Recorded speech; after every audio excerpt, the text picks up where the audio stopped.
Dallas City Council just voted to flat out ban all Airbnbs or short-term rentals in Dallas, Texas. So if you own an Airbnb, what should you do? What legal action can you take? And most importantly, what does this mean for the Dallas real estate market? Are we about to see a flood of homes hitting the market? We'll cover all of that in today's video. My name is Michael. I own a local real estate brokerage here in the Dallas area. And if you're looking to make a move or invest here in the Dallas area, whether it's next week or next year, I'd love to connect. I've helped every one of these yellow dots find their little piece of Texas, and I'd love to help you too. Just call, text, or shoot me an email. All that is in the description below. Okay, first up, what does this mean for the Dallas real estate market?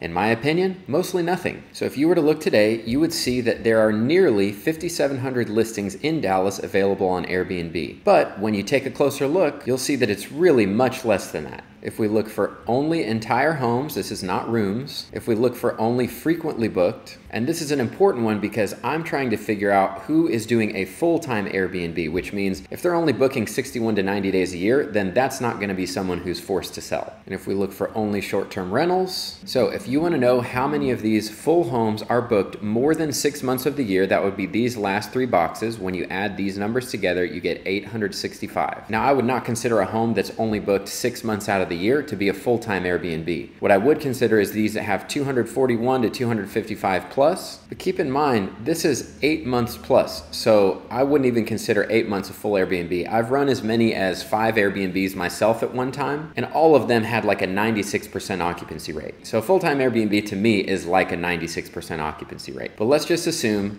the people in this category, these are the real full-time dedicated homes that are Airbnbs. There would be 519 of them. Also keep in mind, a lot of these listings are back houses or accessory dwelling units, and I have no way to separate those. So it's not like all of those 500 are straight up houses. Many of them are probably back houses. But for the sake of argument, let's say every single one of these 519 people, now that they can't Airbnb, they're gonna be underwater, they have to sell. That's not realistic at all, but let's assume it is. That would take our inventory here in Dallas from about 1,100 homes on the market up to 1,600 homes on the market. Historically, to have a healthy and balanced market here in Dallas, we need more than 3,000 homes on the market. So even if all these homes hit the market tomorrow and we got up to 1,600 in our inventory, that would actually be very good for the real estate market because we need more inventory. But even if that did happen, it would barely get us halfway back to the 3,000 that we need to be a normal market. But again, all 500 of these people are not going to panic sell. In order for you to believe that, you would have to think that they all basically bought within the last year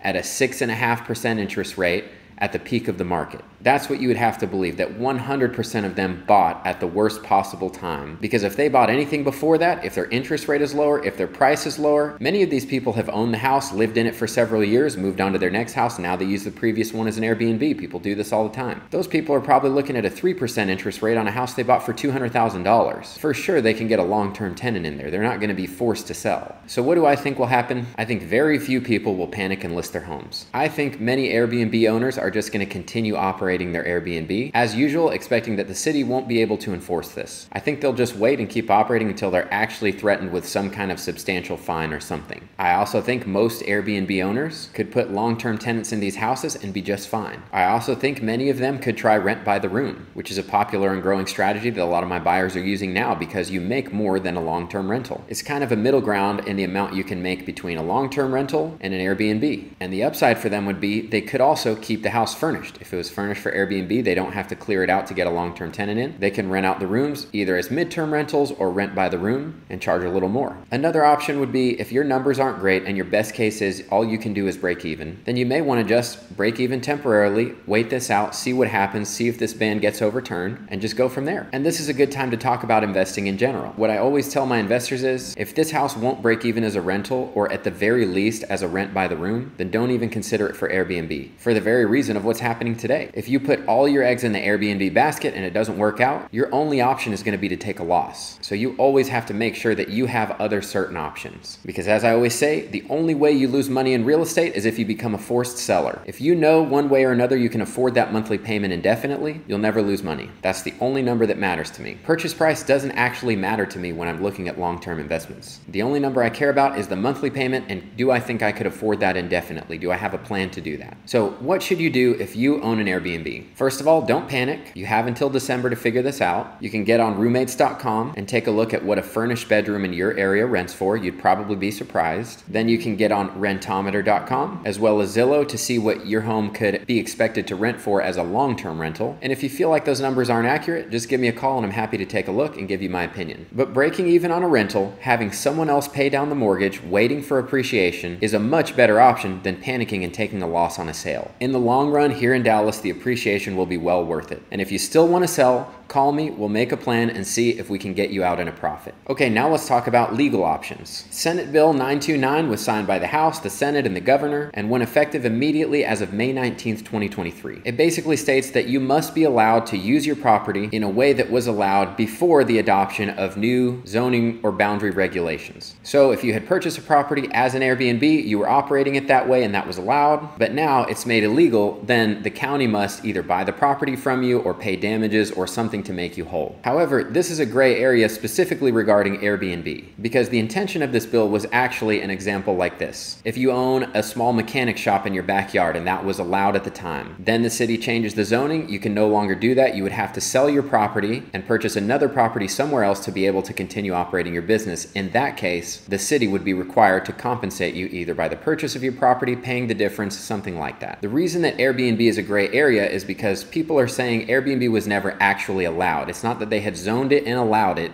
and now they're taking it away. However, I would argue that by taxing Airbnbs the way that they started to a few years ago, that to me, as a complete non-attorney, says that they were allowing it. So in my opinion, this bill is your best shot, and if you want to read it for yourself, it's not very long, it's worded pretty clearly, and I'll link it down below. So if you've been running an Airbnb and this is going to cause you to lose money, I 100% would be contacting an attorney and asking if there's any way to use this to get compensation from the city. And if you're an attorney who knows anything about this, please give me a call, I'd love to learn more. Additionally, as we speak, the Fort Worth Short-Term Rental Alliance, a nonprofit advocacy group, is currently suing the city of Fort Worth over Airbnb regulations they passed about 5 months ago. So I would 100% expect to see something similar done here in Dallas. And if you're a part of or know of similar advocacy groups here in Dallas, please leave that in the comments below so that others who watch this video can research and join. And if you want to read more about that Fort Worth lawsuit, the link is in the description as well. So in summary, don't panic. Call me with questions. And as always, if you're looking to buy, sell, or invest in the Dallas area, whether it's next week or next year, call, text, or shoot me an email. All that is in the description below. Thanks for watching. I'll see you in the next video.